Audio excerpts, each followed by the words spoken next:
कभी कभी सफर हमारी जिंदगी को एक नया मोड़ दे सकता है, लेकिन क्या होगा जब वही सफर आपको मौत के करीब ले जाए।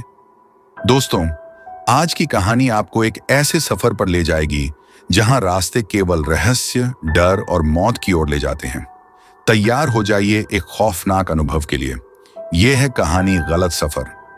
राजू, सोनी, विनय और नेहा, चार दोस्त जिन्होंने तय किया था कि इस बार की छुट्टियों में वो शहर से दूर एक पहाड़ी इलाके में जाएंगे। गर्मी की तपिश से राहत पाने और कुछ नया एक्सप्लोर करने के लिए यह फैसला किया गया। राजू ने इंटरनेट पर एक शानदार रिसॉर्ट ढूंढा था जो शहर से दूर जंगल के बीचों बीच बसा हुआ था। रिसॉर्ट की तस्वीरें देखकर सभी बहुत उत्साहित थे। जब वे अपनी गाड़ी में सवार होकर निकले तब शाम ढल रही थी। गाड़ी के अंदर हंसी मजाक का माहौल था। रास्ते में जंगल की हरियाली बढ़ती जा रही थी और मोबाइल सिग्नल धीरे धीरे गायब होने लगे थे। अंधेरा घिरने के साथ ही एक अजीब सा सन्नाटा भी बढ़ने लगा। कुछ घंटे बीतने के बाद गूगल मैप अचानक बंद हो गया। अब वे चारों घने जंगल में थे और रास्ता पूरी तरह से गुम हो चुका था। थोड़ी देर बाद उन्होंने दूर कहीं एक पुरानी सी सड़क देखी जो घने पेड़ों के बीच से होकर गुजर रही थी। राजू ने कहा, शायद यही सही रास्ता होगा, चलो इसी पर चलते हैं। जैसे ही वे उस सड़क पर मुड़े, वहां की हवा अचानक से ठंडी और भारी हो गई। पेड़ हिलने लगे जैसे कोई अदृश्य ताकत उन पर छाया डाले हुए थी। रास्ता लंबा और सुनसान होता जा रहा था और गाड़ी के आगे की रोशनी भी धुंधली दिखने लगी थी। थोड़ी देर बाद अचानक गाड़ी की हेडलाइट्स भी बंद हो गईं। राजू ने घबराते हुए गाड़ी रोक दी। चारों दोस्तों के चेहरे पर चिंता और डर की लहर दौड़ गई। विनय ने बोला, यार, ये रास्ता कुछ सही नहीं लग रहा, हमें वापस लौटना चाहिए।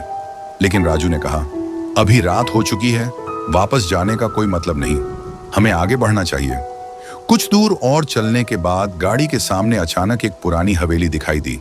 हवेली बहुत ही डरावनी और खंडहर जैसी थी, जैसे वहां वर्षों से कोई नहीं गया हो। चारों ने सोचा कि शायद यहां रुककर रात बिताई जा सकती है। वे गाड़ी से उतरे और धीरे धीरे हवेली की ओर बढ़ने लगे। हवेली के दरवाजे पर पहुंचते ही हवा अचानक से शांत हो गई। अंदर का माहौल बेहद ठंडा और रहस्यमय था। दीवारों पर अजीब अजीब सी आकृतियां बनी हुई थीं, जैसे कोई उन्हें चेतावनी दे रहा हो। वे अंदर दाखिल हुए और देखा कि फर्श पर धूल की मोटी परत जमी हुई थी। हवेली की बनावट काफी पुरानी थी और हर कदम पर फर्श चरमरा रहा था। लेकिन तब तक उन्हें समझ नहीं आया था कि उन्होंने खुद को एक खतरनाक जाल में फंसा लिया है। अचानक एक अजीब सी आवाज आई, जैसे कोई कमरे में हलचल कर रहा हो। सोनी ने घबराते हुए पूछा, यह आवाज किसकी है? सबने इधर उधर देखा, लेकिन वहां कोई नहीं था। विनय ने कहा, शायद हमारी ही आवाजें गूंज रही हैं। लेकिन सभी की धड़कनें तेज हो चुकी थीं। रात बीतने के साथ ही अजीब घटनाएं शुरू हो गईं। नेहा ने कहा, मुझे ऐसा लग रहा है कि कोई हमें देख रहा है। तभी हवेली के किसी कोने से अचानक एक छाया तेजी से गुजरी। वे चारों उस ओर भागे, लेकिन वहां कोई नहीं था। जैसे ही वे वापस मुड़े, दरवाजे अचानक जोर से बंद हो गए। अब वे हवेली में फंस चुके थे। तभी हवेली की दीवारों से रहस्यमयी आवाजें आने लगीं। तुम्हें यहां नहीं आना चाहिए था, अब कोई बच नहीं सकता। ये आवाजें जैसे हवा में गूंज रही थीं। राजू ने दरवाजा खोलने की कोशिश की, लेकिन दरवाजा पूरी तरह जाम हो चुका था।